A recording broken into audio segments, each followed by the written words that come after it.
This podcast is brought to you by Skull Brew Coffee Company. As you all know, this is a business that I started to give back more to conservation. We roast premium coffee and it ships out within hours of roasting. This guarantees that when you order, you get the freshest coffee possible available. The kicker, we donate 10% of our proceeds back to conservation. You choose where the donation goes at checkout. Check us out at skullbrewcoffee.com and let's do some good together and help protect wild places one cup at a time. Visit skullbrewcoffee.com and pledge your support of conservation today.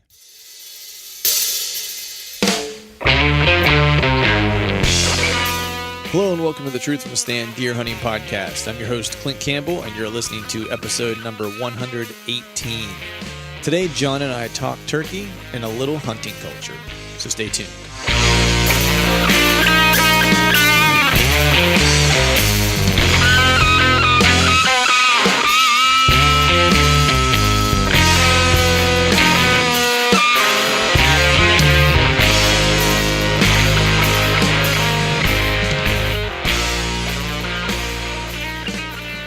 All right. What is going on, folks? Happy Wednesday to you. Hope everyone's feeling good out there. It's Wednesday. It's hump day.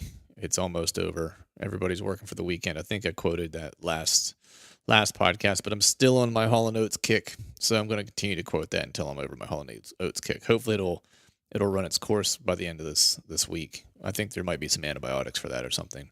I got a cool show for you today. I'm not going to belabor this up front. It's been a little while since John and I had a chance to catch up. Last he and I really had a chance to talk. I was actually in Iowa with him, if you all recall, doing a little shed hunting and hanging out with him, doing some scouting, getting ready for this upcoming fall. Which actually reminds me, this upcoming weekend, I need to go ahead and put in for my tags for Iowa. So I need to set a calendar reminder for that because I'm super excited to do that. But the last time John and I really had a chance to talk was when I was out there visiting him and we went to the Iowa Deer Classic and so forth. And pretty much since then, John has been on the road in various states, hunting turkeys, doing some photo work, video work for, turkey hunting and so forth. So we've not really had a chance to catch up. So I thought it'd be a good time to just kind of do that now, see what he's been up to, talk about our plans for turkey season. As turkey season here has kicked off in PA in May. So we actually recorded this last week while he was actually in town and had some availability. But since then, turkey season has opened here in Pennsylvania, and I had a disastrous opening day, which was essentially I had a place picked out that I think I had mentioned maybe even a podcast or two ago that I had a piece that I was looking forward to trying to hunt and got there nice and bright and early. Wanted to get in, early and see if I could get a few birds to gobble before they flew down. And when I got to my spot, there were already 5 trucks parked in the parking area. And this piece of property is not very big that I found. I thought I found a little out of the way piece. I think it's a little out of the way piece for deer season or for archery season specifically. But apparently not so much for turkey. So my turkey season was off to not such a great start, but I am going to take, I think, a morning or two here during the course of the week. That's the one cool thing about many cool things about the new gig that I have is that it's close to home and it's actually close to a lot of the places that I hunt. So I'll actually be able to go hit the turkey woods in the morning before work and then just cruise right into work and be all good. So I'm pretty stoked for that. But before we jump into this podcast, I do want to make mention of one particular thing. I know a lot of you folks out there are probably members of Backcountry Hunters and Anglers, as am I, and they have a really cool thing going on. Around this time, I don't know exactly when the dates are, but during the spring, early summer, they always do their rendezvous out west somewhere.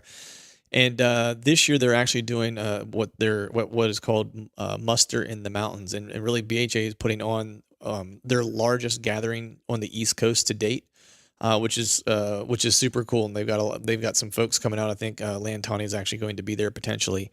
At least that's what I've heard. I know that they're kind of rounding out what the list will look like for folks who will be there and kind of do speaking events and so forth. But this event is being held on a private farm. It's a guy who's a lifetime member in Morris, Pennsylvania. So, and the dates are June 22nd and 23rd. It's a family friendly event, so I'm definitely going. My wife will be there with me. I'm going to bring my daughter along with me, and they just have a lot of cool stuff going on. So it's a family atmosphere. It's kind of a nice weekend away. for some camaraderie and getting to chat with some and spend some time with some like-minded folks, and at times talk about things that are all very important to us. So some of the things they will have going on there's going to be a bonfire. Of course, there wouldn't be any outdoor excursion worth its salt if there was not a bonfire. So there will certainly be one of those. There'll be some archery and some fly and spin casting competitions. I think there's an archery competitions that's happening as well. They'll do a little bit of like a storytelling thing. Turkey calling competition. There's going to be some live music. So if you like to cut a rug or get your rock on, you can certainly do that there. There'll be a wild game cook-off, which is pretty cool. I always look forward to those things. There'll be a multiple pig roast, so not a single pig, but multi-pigs. There'll be backcountry Olympics, so there'll be a little bit of physical competition there as well. Some raffles and prizes. It's a camping event as well. There'll be, of course, beer, fireworks, and just a bunch of other stuff going on here during the course of this weekend. So I highly encourage any of you out there who are looking for something to do over the course of the June 22nd and 23rd that weekend to head out there. So does all this, kind of, tickle your fancy, so to speak? I know I've been pretty excited about doing it. And if you want to get involved, all you have to do is head over to their RSVP page and go ahead and let the folks there know that you're going, so they can kind of get a head count as to how many folks are going to be showing up. And how might you do that? Well, one, you can head to the blog post show notes for this podcast, and I'll have a link there for you that you can head to the page to RSVP.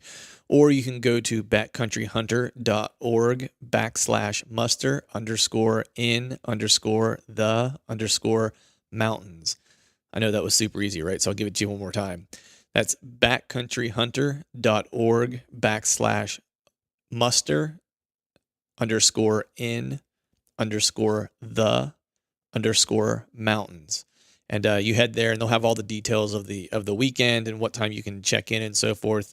You don't have to just exclusively camp as well. I'm going to be probably camping there in some capacity, but there are some bed and breakfasts and some hotel rooms that are nearby. One of the most important things to mention is this whole event is free. So if you choose to camp on the property, that is free. There's no, admission fee to get in to enjoy the games, the food, the bands or anything. So there's really no reason for you to not to show up. So I hope to see you all there. All right, folks, welcome back to another episode of the Truth from the Stand Deer Hunting Podcast. And today I got my brother from another mother, the co-host on this hell ride, Mr. Johnny, by God, Utah Mulligan. What's going on, dude? Hey, what's happening, man? How you been? Been all right, man. We haven't talked in a minute. We'll get into all your excursions here in a minute, man. But you've been a busy fellow lately. Yeah, extremely. It's like robbing Peter to pay Paul sometimes, but nonetheless, I've been busy. I've been moving. What is it? Motion creates emotion. So I've been doing a lot of that. Nice. But I don't think. No, we've talked like a handful of times. Just I think maybe even just once since I left Iowa, since I came out to see you. That's how busy you've been. But like I think I left you with a little gift though before I left Iowa, if I'm not mistaken, right? Yeah. You brought the Pennsylvania bubonic plague, infected the whole house. Yeah, it was pretty awful. Yeah, that was pretty bad. Everybody was coughing and hacking, and I probably didn't have it as bad. I mean, it was like a really, really bad cold. Yeah. There was one day that I was chilling, like I had the fever, but I didn't have a fever. So I don't know what the heck that was, but whatever. It didn't last too long, 4 or 5 days, and it was gone. 4 or 5 days, it was gone. Yeah, well, just 4 or 5 days I didn't sleep or hold down any chow or anything like that. But it's all good. Yeah. So it was. So I don't remember if we even talked about this on like on the session we did at your place. But so when I got to John's, you and your wife were all concerned, or I should say you didn't give a shit, to be honest. Your wife was all concerned that I was coming over and you had a sick kiddo at the house or whatever. And so I get there and she's like, we had one with the flu that had just gotten over it or something. Yeah. And so your wife asks you, like, hey, did you tell Clint that, we have a sick kiddo at the house, so maybe he doesn't want to come this week or whatever? And you're like, hell no, I didn't tell him. And I'm like, that's awesome.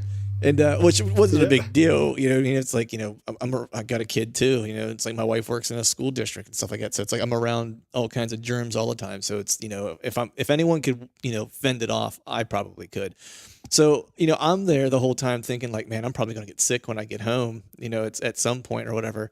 And little did I know that I was bringing the creeping ninja with me, because, dude, it's literally, I was on the plane back home, and I'm sitting there and I'm just like, man, I feel like garbage, because my daughter was sick like the entire week leading up to me coming out to see you. And it was just like headache, tired, no fever whatsoever, but just like completely put her down for a week, but no like real symptoms other than just feeling like garbage. And I basically had that when I got back, and I hadn't talked to you at all for like a couple of weeks, because you were doing some traveling, and we'll get into that. You were doing some early season, you know, down south turkey hunting style. And I knew you were getting back because I saw your Instagram feed. And I was like, I'm going to give John a call and see what's up. I give you a call, and like the first things out of your mouth, like I think we said hello, and you were like, dude, I don't know what the hell you brought from Pennsylvania. And that was like the first part of the conversation.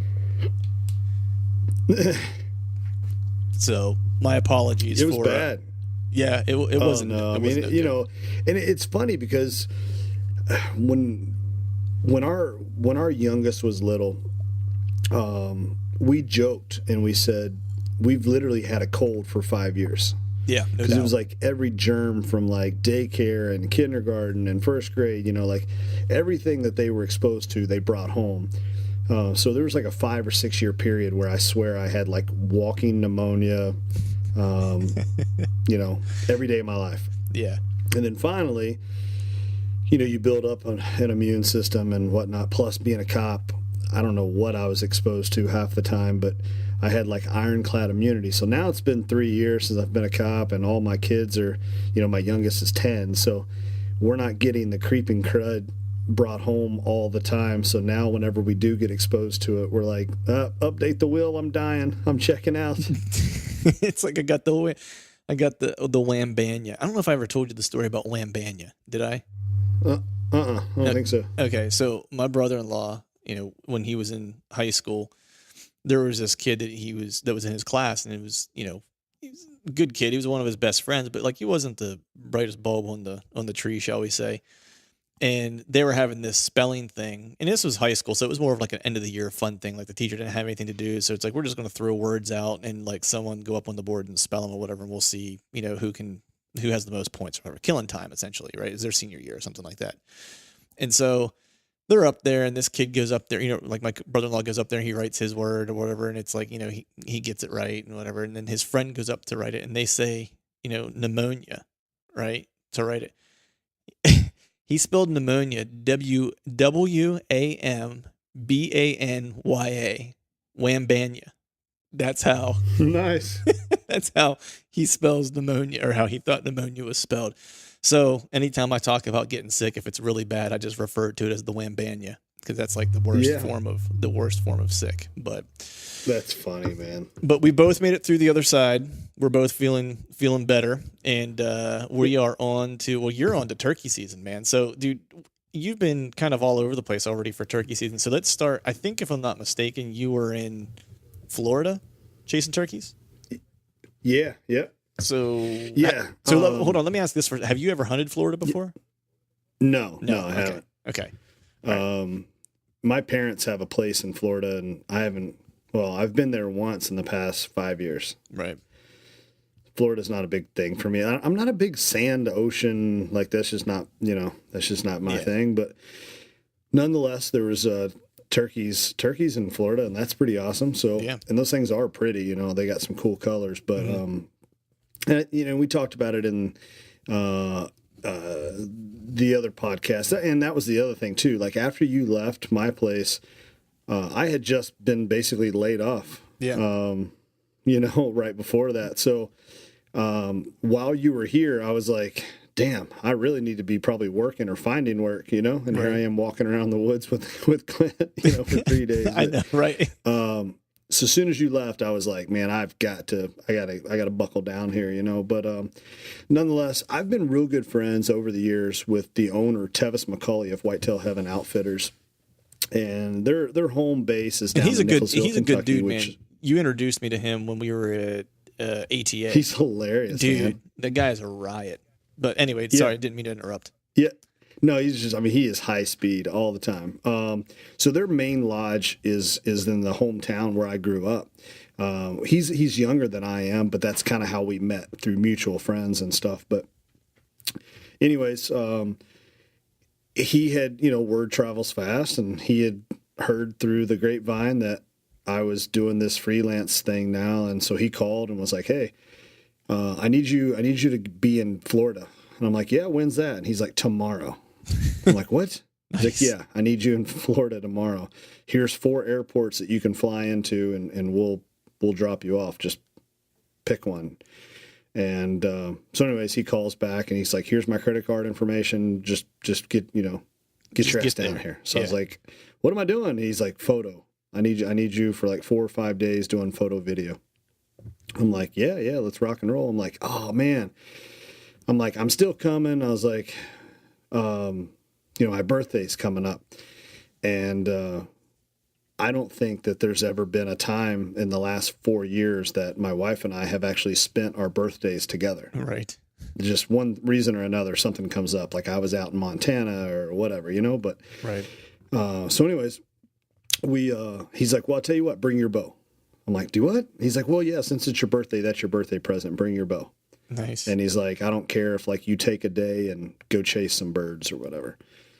I'm like, heck yeah, this is awesome, right? So, anyways, I go down there, and weather's great. Their guys they're laying birds down left and right. So I'm just bouncing around, photo. You know what I mean? Right. And shooting video. And then finally, like the last day, I'm like, hey, Tevis, if you don't mind, I'm going to take my bow this time and today, and I'm still going to do photo video work, but I'm going to take my bow with me and see if I can get one. And he's like, yeah, it's the last, it's your last day, you better.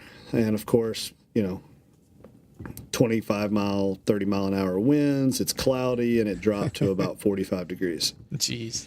And it had been like I was getting burnt every day putting on sunscreen. Right. So the birds were less than active and less vocal than they had been before.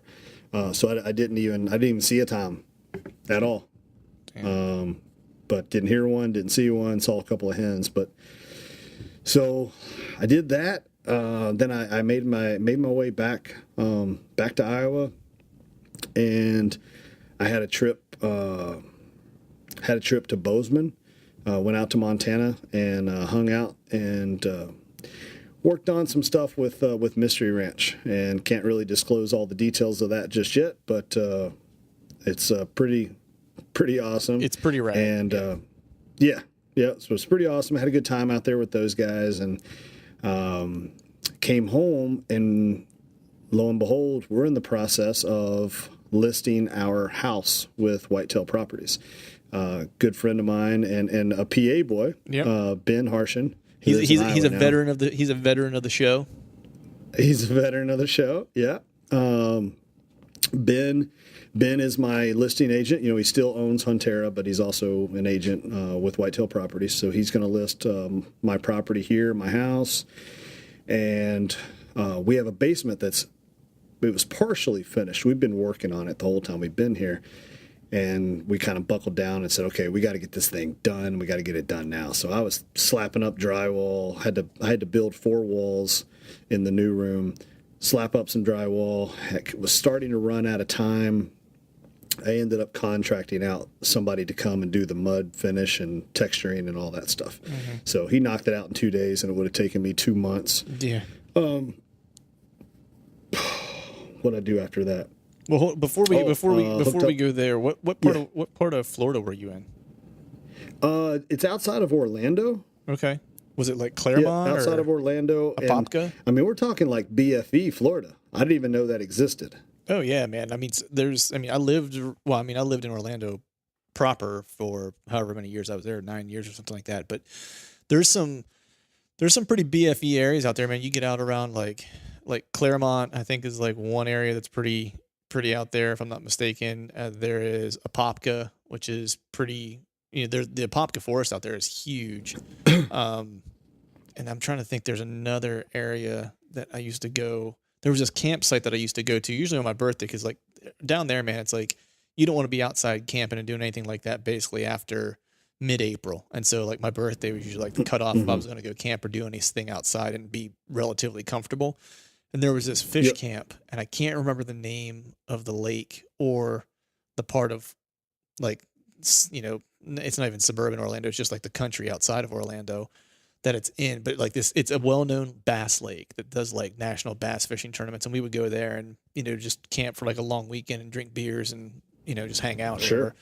But yeah, I mean, for people that have never been there, it's like they think of Orlando, or they think of Florida, or, you know, they think of Miami and Orlando and maybe Tampa, you know, but there are some pretty rural areas out there. Like you get into some pretty gnarly places. I've never hunted Florida. You know, it's what was your kind of impression of you know, hunting the Florida kind of scene? So the birds they're not like Easterns. I mean, they don't gobble as loud or as often, it seems like.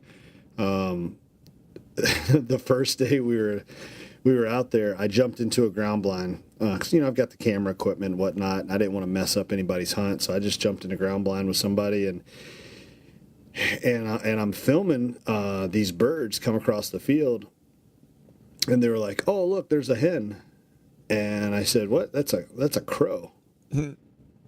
And I'm like, actually, I don't even know if that's like a crow. That's just like a little blackbird. No, it was a hen. I mean, they're just that small, you know. Right.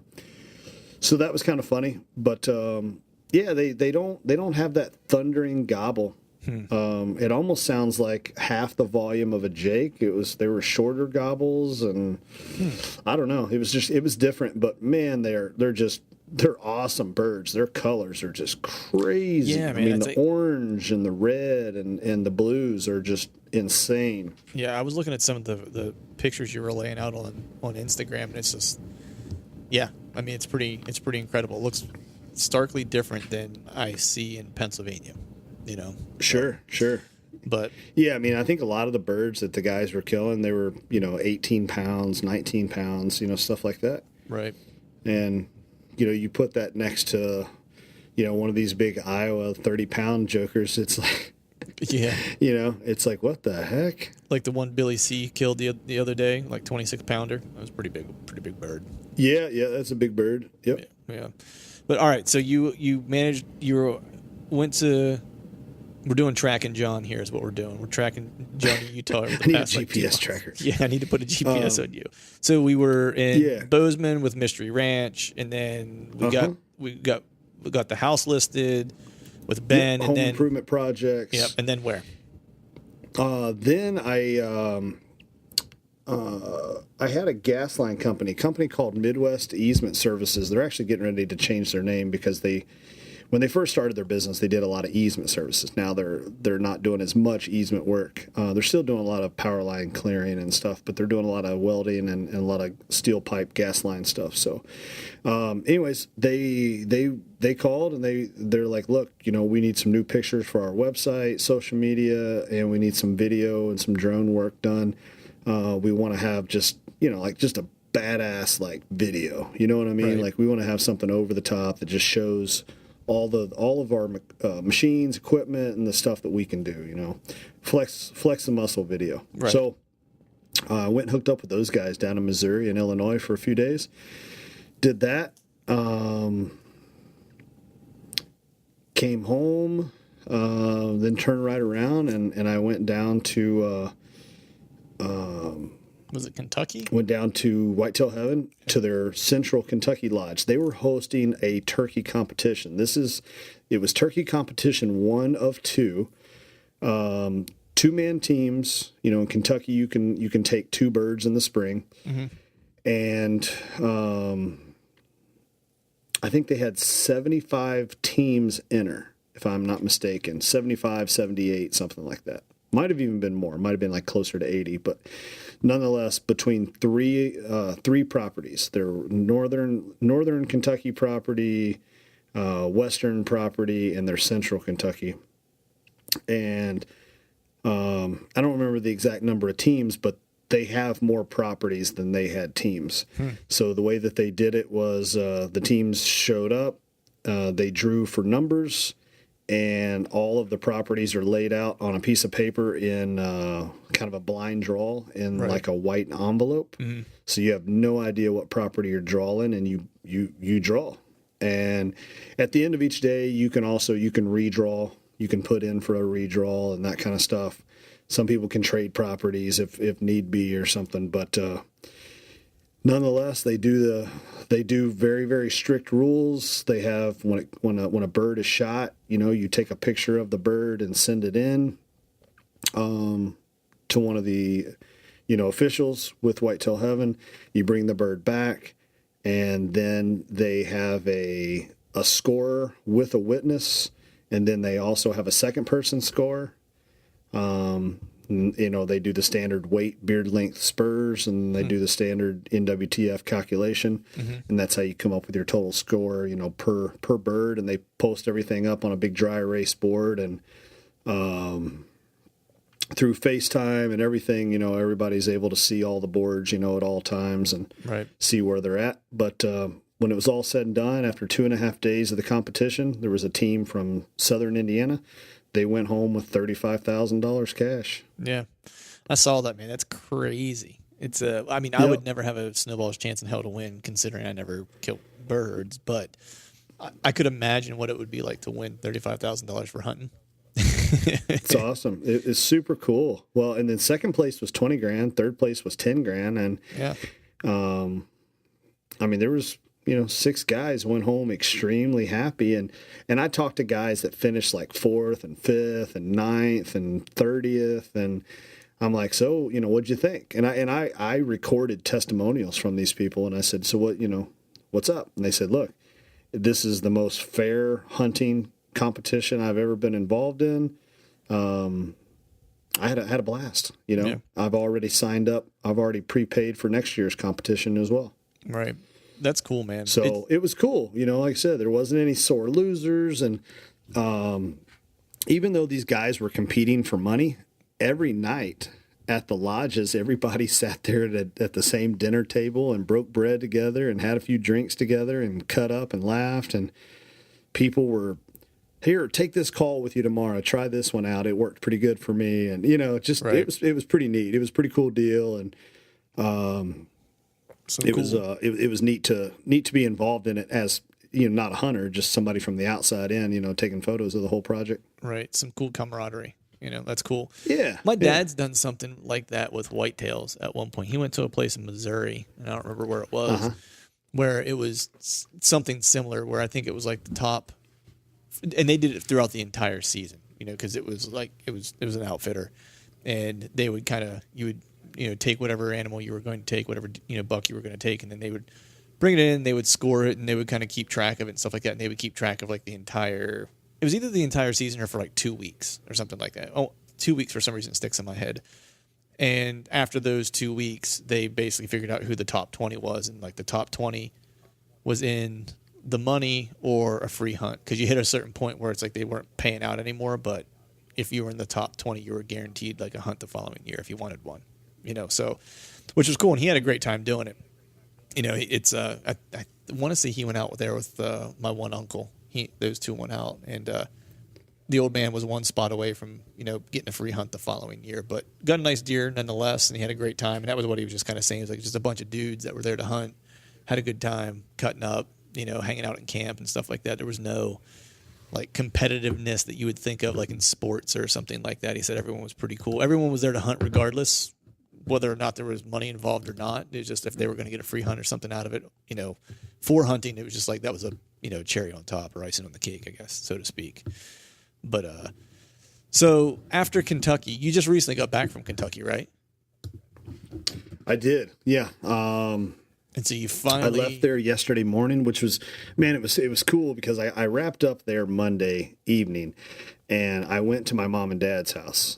My parents actually live like 15 minutes away from their lodge. Nice. So I went to my mom and dad's, hung out with them a little bit Monday night, and then got up Tuesday morning, and it was like deja vu. It was almost like a flashback to like, me being in high school or something, living at my parents' house. My mom even though I'm 41, she still treats me, like I'm in high school or something. And so she's like, well, are you going to sleep all day?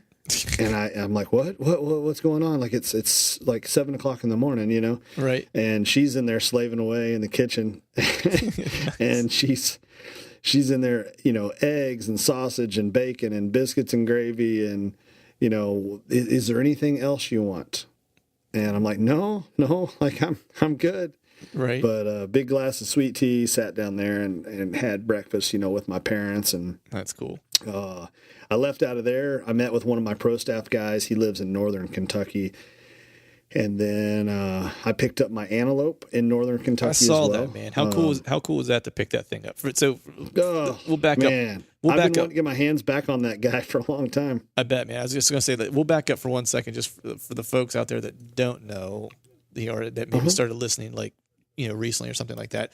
John went to Montana on a speed goat hunt with a bow, and at the very end of the hunt, keep me honest here. It's I'm pretty sure it was the last day of the hunt you actually killed this goat, and it was you couldn't have pushed it much further to the breaking point of okay, I'm going to leave and eat my tag. So that was in 2017, well, right? It was technically in overtime. It was going to be a 4-day hunt, and it was really late. Obviously we got back after that 4th day, so we decided we were going to go ahead and just sleep that night in Montana, and then wake up at 5 a.m. and go ahead and get a early fresh start, and drive back to Iowa.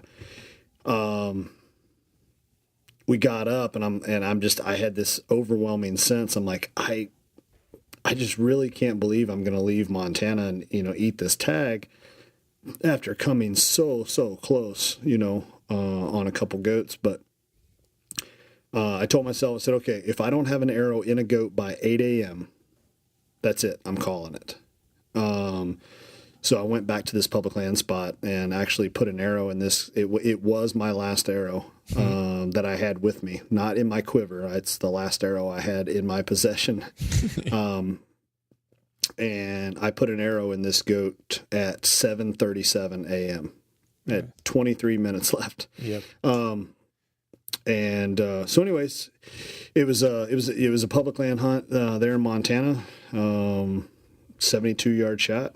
And he barely broke Boone and Crockett on his score. So I dropped him off at the taxidermist in the spring of 18 when I went down there to turkey hunt. That's when I took him down there and dropped him off. And been waiting for him to get done. And I knew I was going to be heading to Kentucky at some point this spring, probably to chase turkeys, but I didn't know it was going to be quite a couple weeks as early as going down there with Tevis and those guys. So anyways, I was able to pick him up, and he's hanging on the wall now. Nice. So I got home last night, 12:30, and then, of course, I stayed up until I got all these pictures edited for Tevis and Whitetail Heaven. Right. Got those all uploaded in a Dropbox. Got up this morning and started on editing some video footage for another client that I'm working with. Had to go run some errands today. Went and sat in a turkey blind this afternoon and almost got it done tonight. It came really, really close. Nice, man. And so, dude, you got a lot of turkeys under your belt right now, as far as for most everyone else. You know what I mean? I'm still waiting for I'm still waiting for the season to come in. Yeah, I know. Well, it's one of Tevis's boys. He went. I actually took him hunting my last day that I was in Kentucky, and I didn't want to booger up anybody on their last day of their contest for their money competition. Right. Because what's going to happen. So if somebody was to miss a bird, or the bird gets hung up and doesn't come in, they're going to be like, "Oh, damn, cameraman must have been moving or something," Right. So I didn't want to mess with anybody's crap. So Tevis is like, I said, "Hey, but I do want to go out and just get some turkey footage, So he said, "Hey, grab one of my boys." So I took one of his sons, and these kids they're something else, man. They live for hunting, And yep. So I took one of his boys out, and we were on our way back to the lodge, and I looked at him and I said, "Micah," and I think Micah's 8. Right. I think he's 8. I said, Micah, is there such thing as being burnt out on turkey hunting and I haven't even hunted myself yet? You know what I mean? Right. Like, I'm about sick of turkeys already. And I haven't even bought a tag for myself yet. But, so anyways, but, I love turkey hunting. I don't get into turkey hunting as much as some people. I mean, it's a lot of fun and I'm always going to participate and I'm always going to do it. But, you know, I know guys that take like 3 weeks vacation just to turkey hunt. Yeah. I can't get into it like that. I mean, for one, I'm just not that great at it. And I kind of use it. Like, I like to turkey hunt. It's for me, and we've talked about this before. For me, it's more about the winter and the shit weather's over. So I'm able to actually get outside and kind of enjoy being outside again because the weather's kind of getting nice. And then I honestly, you know, in PA at the beginning of turkey season, I forget, I think it's at least maybe the first 2 weeks. I'd have to look at the book to remember. This is how bad it is. I usually never hunt much beyond like the first like 2 weeks of the season for the most part. But you can only hunt till noon, you know, for like at least the first weekend, maybe the first two. And so, you know, you get up the crack of dawn and you know, hunt till noon and then your day's kind of shot or whatever, because you're beat. So what I usually will do is I'll go out and I'll hunt, you know, for however many hours. Maybe I see a bird, maybe I don't. And then once I kind of get, you know, bored or if there's nothing working or I'm not getting any action, and I'll just kind of get up and start scouting for deer season. You know what I mean? And kind of spend the rest of my day doing that. And that's actually what my plan is this year. Is I found a piece of public that's near me. And I think I texted you a picture of the rub that I found in this area. I found some really good sign on a piece of public ground that I'm pretty excited about. And the NWTF actually, you know, sponsors this piece of ground, so they actually have some, you know, food plots in there, and it's pretty good habitat for turkey and stuff like that. And I saw some turkey sign while I was there, so I was like, you know what? I think I'm going to hunt this spot for turkey season and see what happens. And then if nothing happens, then I know that I wanted to spend a little bit more time there scouting, just to kind of maybe actually pick out a couple trees. Because the last time I went in, I basically saw some good deer sign and know what general areas I'd like to be in. But now I kind of want to go back and maybe pinpoint a tree or two that I'd like to get into and mark those. That way I know where I'm headed, you know, whenever the season rolls around. Because I'm not familiar with this piece at all. It was the first time I'd stepped foot on it. So yeah, I studied it from aerials and stuff like that. But I just put one day of walking around. So I'd like to mark some spots that I want to get into. But that's really my turkey hunting for the most part. I mean, I like doing it, but you'll never mistake me for a guy who's really good at turkey hunting. We'll put it that way. Yeah, it's I don't know. I mean, I don't think I'm a good turkey hunter myself. Yeah, I've killed a few of them, but I've got a couple of calls, a couple of series of yelps, and some fly down cackles that I think are decent, and they've worked for me in the past. So I just keep running the same calls. I don't always know what's the right call to make at the right time, like when I should be clucking and when I should be purring all the time or whatever. I kind of throw the kitchen sink at it, and sometimes it works and sometimes it doesn't. And I don't know if the times that it doesn't work, it's not supposed to, and I don't know if the times it works, if anything would have worked. You know what I mean? So, I do know some really good turkey hunters. And a lot of them, to be honest, are a lot of Southern guys, you know, Mississippi, Georgia, Alabama, you know, guys like that. Seems like turkeys, and maybe the thing is because their deer aren't that big. And turkey is their big animal, you know? Right. Yeah. There might be something to that. I'm not sure why turkey hunting so much. I shouldn't say, I don't know definitively, but I feel like, it seems like it's bigger down south. Yeah, I noticed the same thing. You know what I mean? Like, that's like when you think about like the dudes who are in these turkey calling competitions and stuff like that. Like, you never get a guy like from New York. You know what I mean? Like in a turkey calling competition, it's always like you said, a guy from Missouri. Are you Kentucky. saying that you've seen the list of the top 10 in turkey calling competitions, and are you stereotyping their hometown? Yeah, I might be stereotyping. Like Booger Bottom, Georgia. Like Booger Bottom, Georgia. Exactly. You know what I mean? It's like that's where they're from. You know, it's like if you're from a place. First place. Yeah. Jimmy Paul Ray. Yeah. Guy with 3 first names. That guy wins. He had 3 first names. Yeah. Yeah. You automatically win. Like you're naturally a good turkey caller if you have 3 first names. Done. Hey, I'm going to throw out a disclaimer. I'm from Kentucky, so I can make fun of rednecks. It's okay. And I grew up in Pennsylvania, so I'm allowed to too. In Pennsylvania. Yeah, which might even be more redneck than anywhere. You guys are just white trash. What are you talking about? Dude, you're not hillbillies. You're just white trash. No, we tried to class ourselves up a little bit by calling ourselves hillbillies. You know what I mean? That's how bad it is. Don't try to church it up there, Clint. Trying to church that shit up a little bit, man. But yeah, so I'll be going out like season open here in I think it's like 2 weeks from the moment that we're recording this. Oh, actually, no, it's next week. It'll be a week from Saturday. So I'm going to go out on that piece. How bad does that suck, having to come out of the woods at noon? Dude, it's awful. Well, because so this was the deal last. Like, it's never.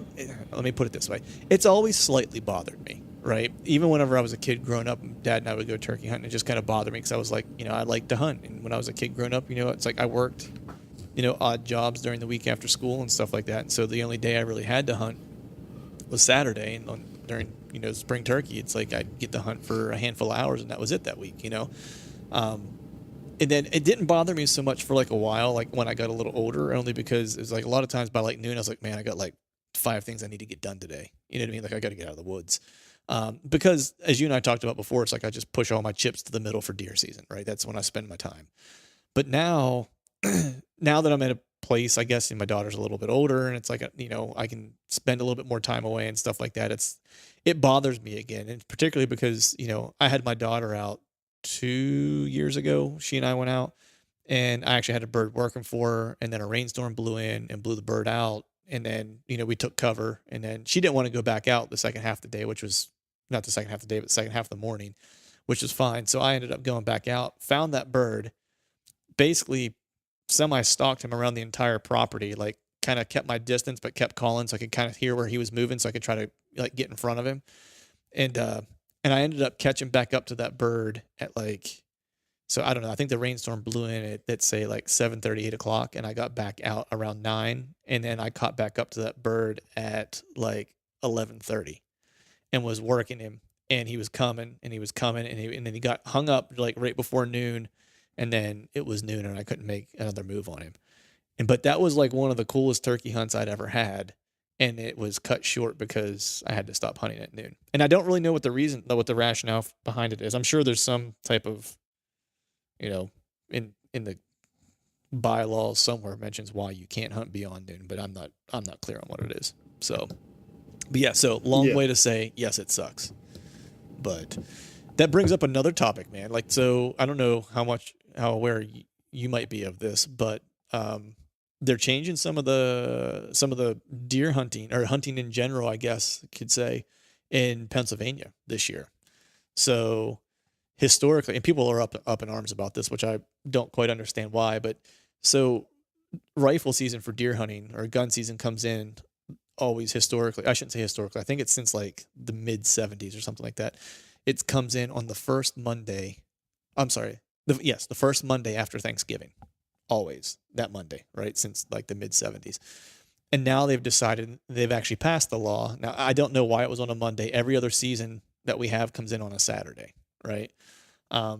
And so now they've passed the law or changed the law to where now that first day of gun season is going to come in on the Saturday after Thanksgiving, which I was like, hey, that's great. People, if they don't have Monday off, that'll give them a chance to go out and hunt, or, if they, don't have the vacation time to take, they don't have to spend a day of vacation time to hunt, they can hunt Saturday or they can still take Monday off, hunt Saturday and Monday, whatever the case is. But then I saw a lot of folks like upset about it on Facebook or on Instagram and Facebook, on social media. And I wasn't quite sure what the uproar about it was. And people were talking about like it's hunting heritage and like, it's something about family. And I wasn't quite sure where everyone was going with it. Cause I was like, it's an extra day to hunt. If you don't want to hunt Saturday because it changes the tradition of your hunting camp, then don't hunt Saturday and then just hunt Monday. You know what I mean? Like everyone can choose how they would like to use it, but it just seemed like everyone was in an uproar over it, over nothing, in my opinion. So that's changed. And then Sunday hunting is actually going to go up for a vote here at some point. I don't know exactly when. And I'm crossing fingers, feet, hands, arms, everything. It feels like we actually have some momentum that it may occur. So we may get out of the Stone Ages with that, which is pretty cool. Thoughts? Huh. Interesting. Yeah.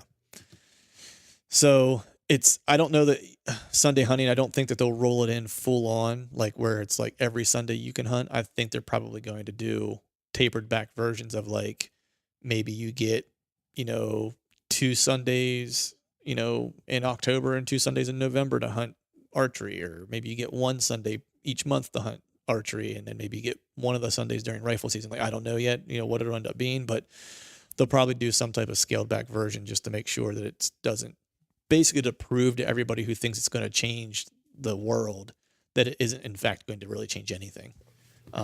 Yeah. So, well, from the outside looking in, it seems like your all's antler restriction, like that's definitely one good thing that they did. That seems like it's really working. Yep. Yeah, no, it's definitely made a difference. And that was the thing. Like there's still people that oppose it, for whatever reason. I'll just say I'm a fan of it. I've been a fan of it since it begun, basically. I don't see a downside to it necessarily. Now, I know people will argue it's like, hey, you might be restricting, the opportunity of a guy or girl who maybe only gets out like a handful of times a year, and maybe they see a fork horn and that's the only deer they're going to see in those 2 days, and they're not going to get to shoot a deer. Right. And I totally understand that. But shoot does. Right. And that would be my response is like, shoot does. Now I understand like maybe they have limited time to get out, and maybe they wouldn't be able to get out during doe season because during gun season, I think, and this is how bad it is. Like I've not hunted gun season in a while. So it used to be you couldn't hunt does until the second week of gun season. Uh-huh. So that person might have to, take a day off or hunt a Saturday or whatever the case is. But I understand that argument, but the other thing is too, is that you can't make poor decisions just to appease the few, right?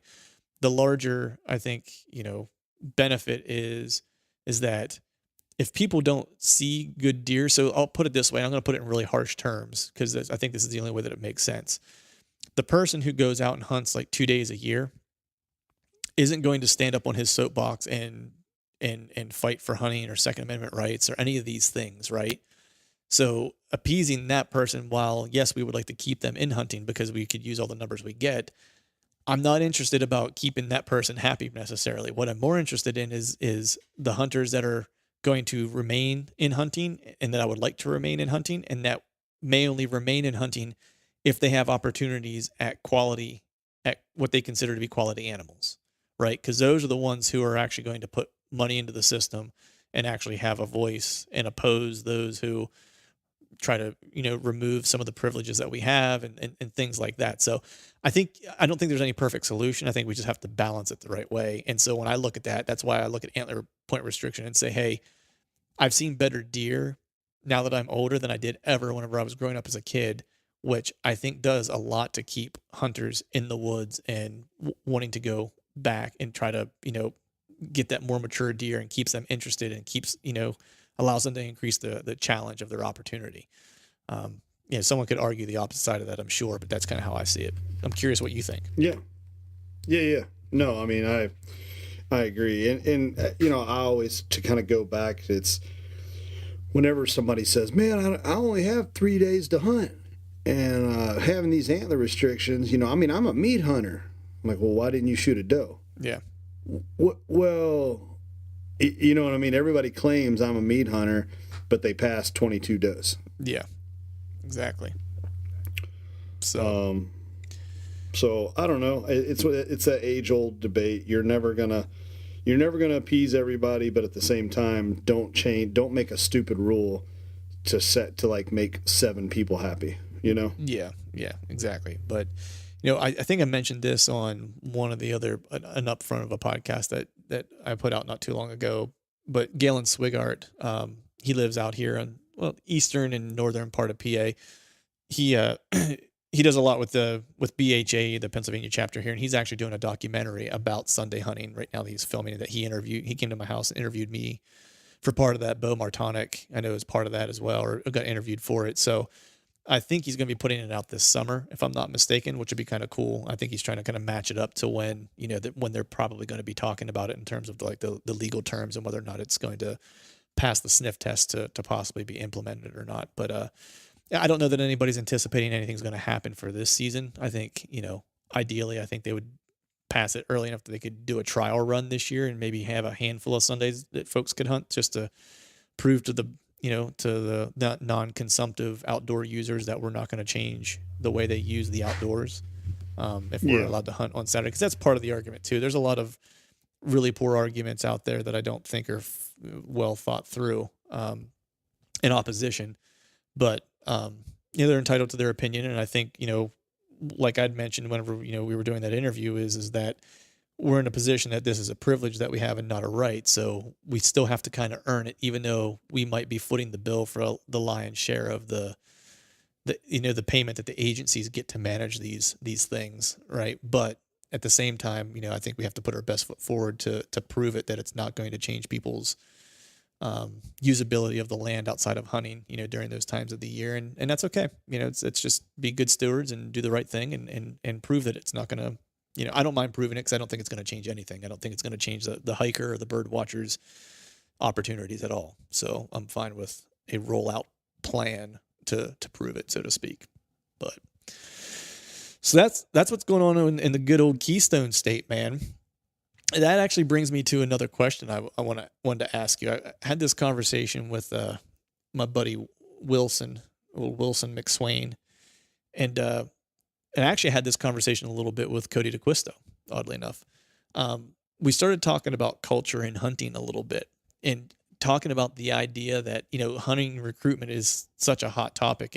And you'll kind of know where I'm going with this because you and I, the one podcast we did with Cody, we did start talking about like extreme sports and those types of things and how those activities in our youth kind of influence the way we hunt and so forth. But he and I had a conversation, on the phone, not during a podcast, but and it went a little further than that to where we started talking about just the idea of, with hunter recruitment and stuff like that, like, a lot of hunters nowadays aren't necessarily coming from rural areas, right? So, I think I used me as an example when Cody and I were talking. It's like for me growing up, I was a punk rocker, skateboarder, snowboarder, right? Real into music and stuff like that. And I still hunted. But, I kind of wondered after we had that conversation on the podcast, like, would I had any, like, even a deeper connection to hunting whenever I was growing up and held on to it even more closely as I got older, right? If there were folks in the hunting industry or in the outdoor world that I could have related to more, right? And the point that Cody and I were talking about and he was making was that, as much respect as we might have for guys that are killers, and that are great hunters, like the Drurys and I'm blanking now, on guys' names, but the Adam Hayeses of the world and the Don Higgins of the world and stuff like that, right? These guys are great hunters, right? But to like the 22-year-old kid living in the suburb of Cincinnati, you know what I mean? Or anywhere Pennsylvania, any kind of semi-metro area, like they have a vastly different upbringing and outlook on like life in general and their lifestyle, right? And so do they really have a person, because people can argue with me if they like to, but this is just kind of like a sociological fact. Like people like to be around people and relate to people that look like them, sound like them, act like them, and live like them. That's why you can look at your 5 closest friends and you're all pretty similar. You know what I mean? There's a reason for that. It's not by coincidence. And I feel like hunting to a degree is missing Except out. you and I. Except you and You're I. just weird. Yeah, I'm white trash from Pennsylvania.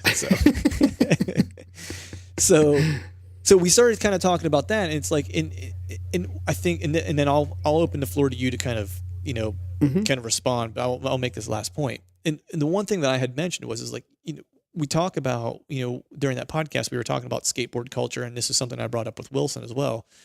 And, or take any subculture or counterculture, right? As like, because if you look at the numbers, hunting really is a counterculture. right? We're For sure. we're a minority, right? Like you can't get much more minority than like 4 to 5% of the total population, right? So in thinking of it in that frame, kind of framework, when you look at a subculture or a counterculture like a skateboarding or like a music movement or whatever it might be, and for me the two closest from growing up are probably like skateboarding and punk rock.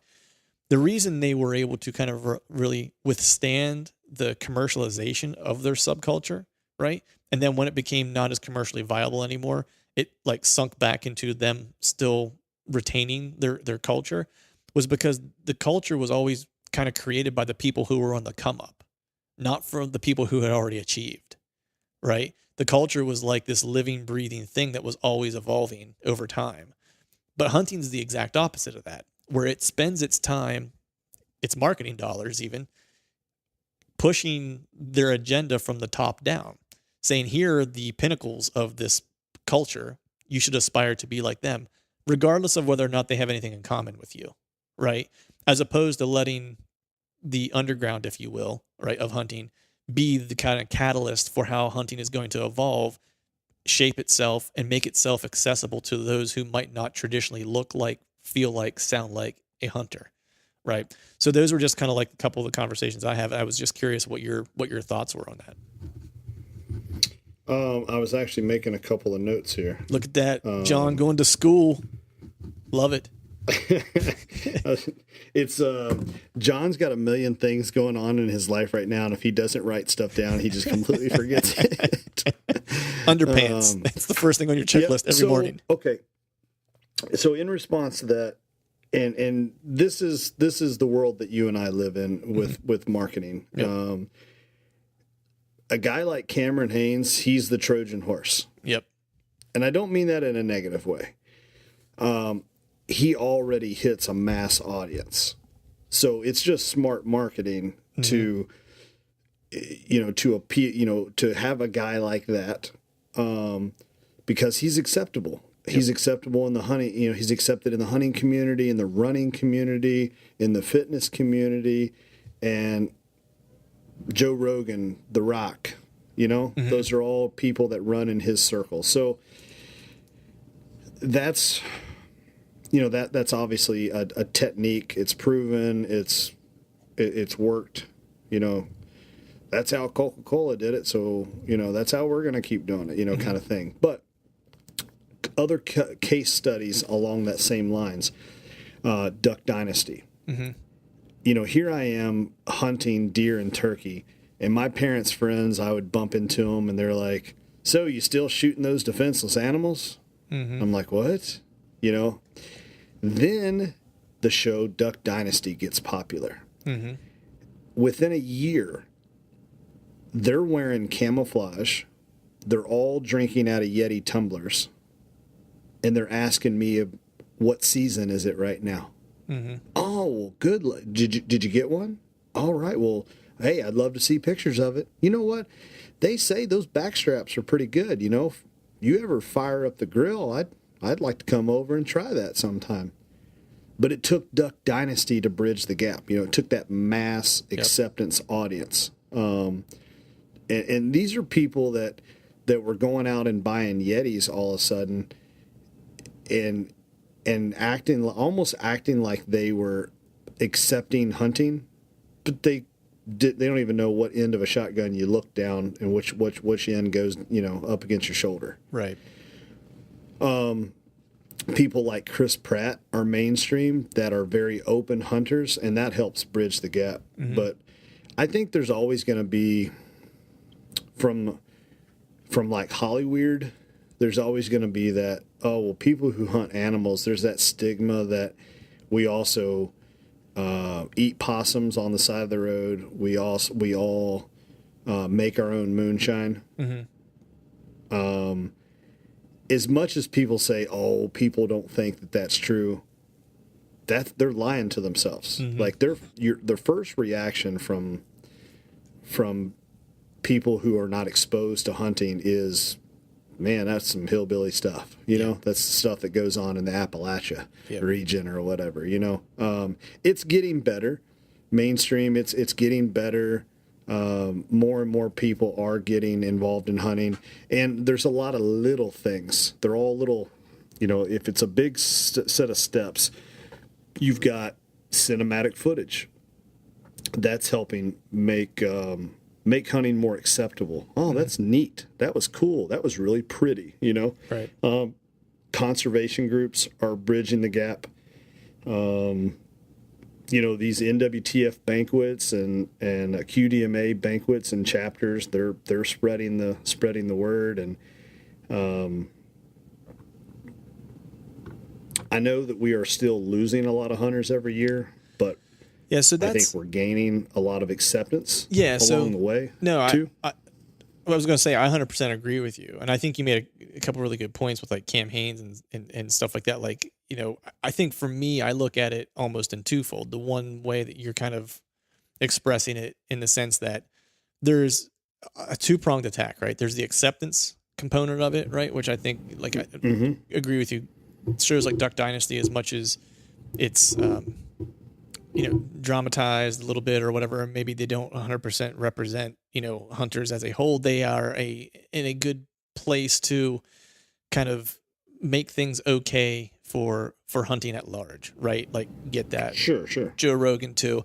Cam Hanes is one though that I look at and I say, like, okay, let me finish this part of it. So I think there's that part of it. Then I think there's the other part of it that is more the recruitment aspect of it, right? Because the studies that they've done, if you look at just deer hunting is the one that I know off the top of my head, but like 80% of the country basically says like it's okay to deer hunt and we're cool with it so long as you're doing it for food, right? So like there's pretty high level of acceptance like from the jump, as long as like the person who they're talking to is doing it for the right reasons, right, to a degree. When I look at it from a recruitment standpoint, like I don't know that Duck Dynasty really helps recruitment per se. I think a guy like Cam Hanes does, and this is the reason why, is because he's attached to a subculture. He's attached to an additional counterculture. He's attached to that running endurance culture, right? And so like that is to me like the part of it that is missing for most of the hunting upper echelon, right? It's like it's just hunting, right? And there's nothing else, right? Because I look at as for me as an example, it's like hunting is really, really important to me and obviously super passionate about it, but it's still just like a piece of who I am. You know what I mean? Like there's the hunter piece, which kind of overwhelms everything, right? But there's also the musician. There's also the guy who still likes to bust out the skateboard once in a while in his driveway at 41 years old and hurt himself. So there's the guy who's into MMA and stuff like that. And that's the part that I think that we're missing the opportunity, is that like we are able to be, layered individuals as hunters. We don't have to just be a hunter. And when we look at at some of the beacons that we have, that we always see is like the people pressed out in front of people as like, this is what hunting is. This is what hunting is. This is what hunting is. It's a lot of times not the Cameron Hayneses and guys like that necessarily that are, multifaceted, you know what I mean? That appeal to a different audience, right? They appeal to one. Now, I think they're making some strides, right? Because there's some MMA guys that hunt. I know Chad Mendez is a big hunter, right? So that kind of opens up some pathways into like the MMA folks, But MMA still is like I don't know how big that counterculture is, but it's like I don't know how urban that is either. Because for hunting recruitment, it's like we have to figure out ways to bring people from the suburbs and from the urban areas, because that's where people are at. You know what I mean? Like that's where we're going to recruit from. And so we have to figure out how do we make this accessible, and look appealing to them, because they don't feel like an outsider, Yeah. Well, and I think somebody living in the country, they probably have already been exposed to hunting. Yep. They have opportunities to hunt, and it's just simply, it's their choice at that point. You know what I mean? If it's something they want to do or not. And I 100% agree. I mean, in the urban situations, those people, the hardest thing about hunting is a place to go do it, right? Mm-hmm. So if they grew up in a subdivision and they don't have any place to go, that's getting harder and harder, Yeah. Now, and you and I, we've had podcasts before where we've talked about leases and the pros and the cons and that kind of stuff, and procurement of leases and how to keep them and stuff. But it's, I tell you, man, it's an interesting thing. And like you were saying, yeah, hunting, when I first started hunting, I was snowboarding still. Mm-hmm. I was driving a stock car still, and I was still a cop, and I was going to the gym. And so, yeah, hunting was just something else that I did. Mm-hmm. It was just another hobby. But the more I did it, the more it consumed me. And then I sold my snowboards. Yep. And then I sold my race cars. And then I quit being a cop because I wanted to work in the outdoor industry full time. So that was my choice via opportunity as well. But Right. then it became, okay, I am a hunter, and whether it be photography or marketing or hobbies, pretty much everything I do now revolves around hunting in some way, shape, or form, you know? Yep. And I think you're going to have that. I don't think you have to have that to be extremely passionate about the sport or, you know, about conservation. I think your level of, you know, as and I know you agree, a person's level of involvement will be dictated by how much they just really want to do it. You know what I mean? Yeah. 100%. Yeah. And I mean, you look at a guy like our buddy who we did the first podcast that we started kind of talking about this idea of like how different things influence hunting and stuff like that is Cody. You know what I mean? It's like, I don't think anyone would question his passion for hunting whitetails. You know what I mean?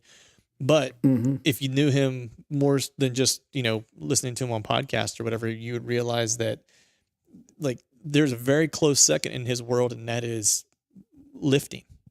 You know what I mean? Yeah. And bodybuilding. You know what I mean? And it's like, and so even though he's a straight killer, you know what I mean? And like you would be hard pressed to find a dude who's more ate up with whitetails than him. Yep. Like there's this other part of him that is very important to him still also. You know what I mean? And I think, and that's the part that I'm looking at is that, you know, people who are as ate up with it as like, you know, you or I or people that are listening to this show and stuff like that.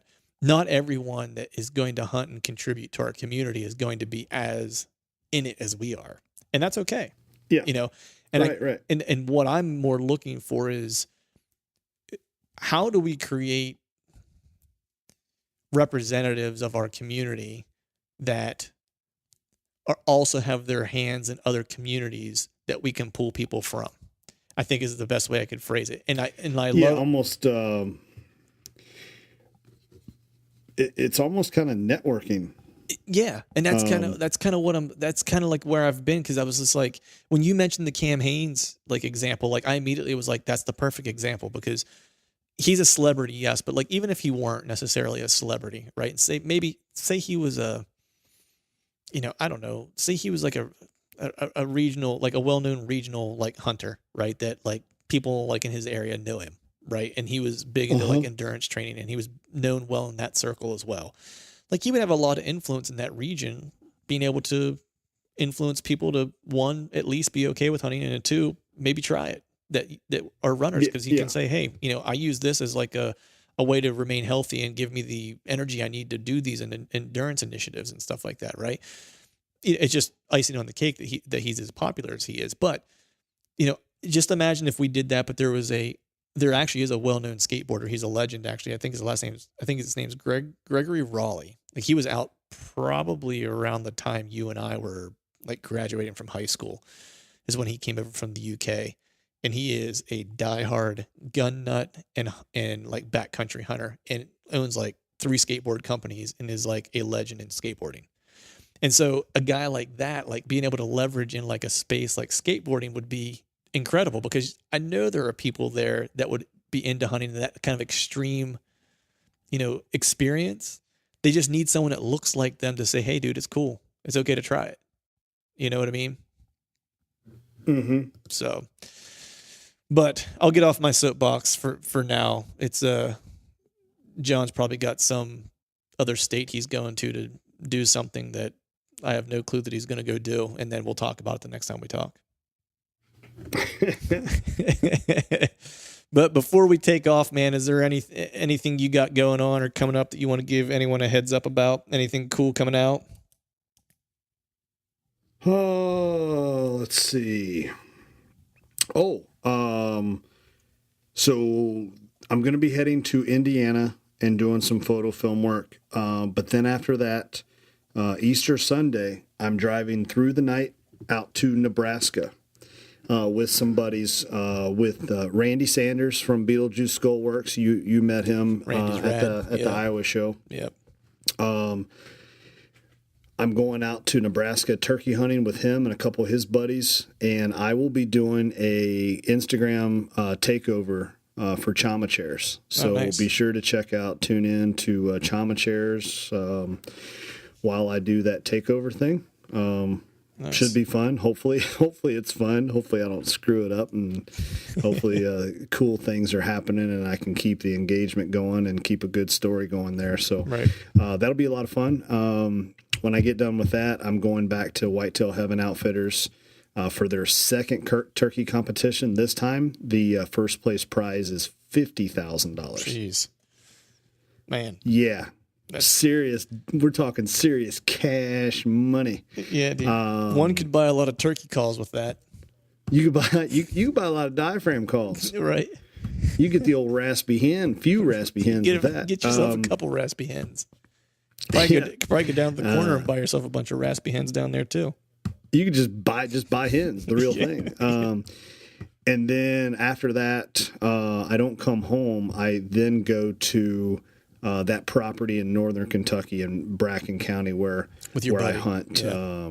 Where I hunt every year for spring birds in Kentucky and do a little deer hunting as well. So I get to go hang out with my good buddy Mr. Parker.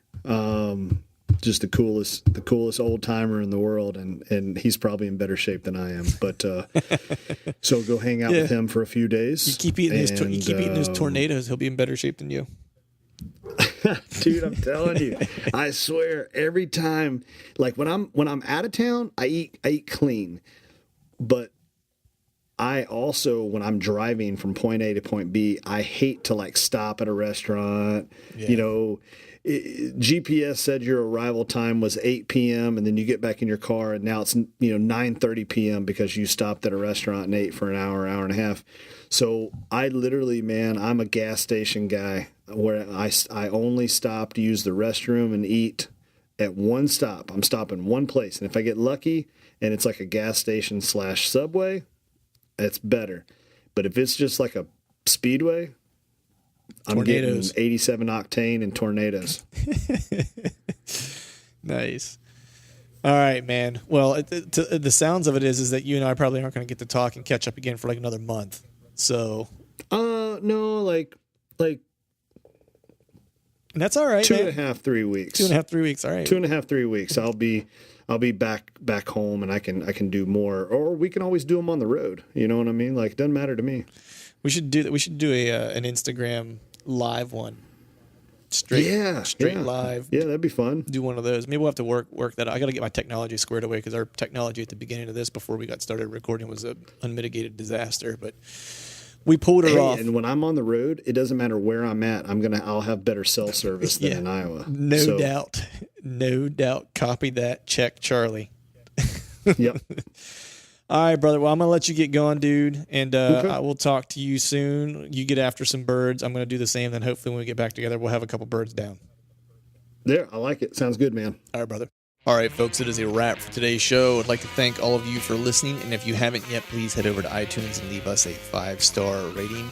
And be sure to subscribe to the podcast while you're there as well. We'd be super appreciative if you'd be able to do those two things for us. And if you haven't yet, please remember to head over to the Backcountry Hunters and Anglers website, the Pennsylvania chapter page, and head to the RSVP page for the Muster in the Mountains gathering on June 22nd and 23rd.